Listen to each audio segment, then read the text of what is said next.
nimekuja hapa kwa ajili ya kufuatilia hiyo situation ya mtoto wangu aliyokamatwa jana.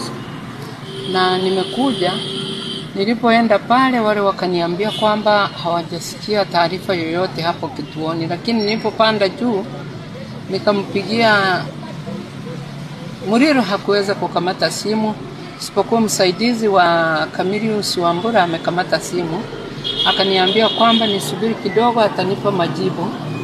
Kwa hiyo na baadaye nikapiga simu tena kule Dodoma, nikaambiwa kwamba naweza nikaondoka, maana hapo wamekataa kabisa kwamba hawajamuona hapa.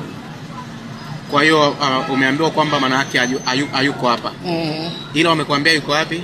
Hawajanipa taarifa yoyote kwamba yuko wapi, isipokuwa kijana wangu yule ameniambia, mama wewe rudi nyumbani, ndio nikaondoka hapa.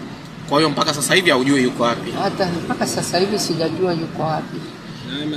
Umetokea wapi mama? Mimi nimetoka hapa, nimetoka India hospitalini, nikawa nimeshuka hapa, sijarudi nyumbani kijiji. Umetoka India leo? Jana. Kwa yani maana yake umeshuka Tanzania leo jana kutoka India? Na ulipofika hapa umeingia kama saa ngapi? Niliingia mchana. Jana mchana.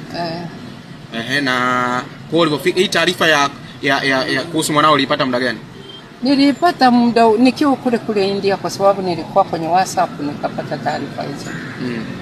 Nikiwa sikuwa India, lakini nilikuwa nimekuja kwenye nchi ile ya jirani inaitwa Ethiopia. Sawa. Pengine nini mama ambacho nakiomba sasa kwa mamlaka husika? Mimi naomba wanirudishie mtoto wangu. Maanake sijui hasa lengo lao ni nini, lakini ombi langu mimi ni kwamba warudishe mtoto wangu. Pole mama. Asante.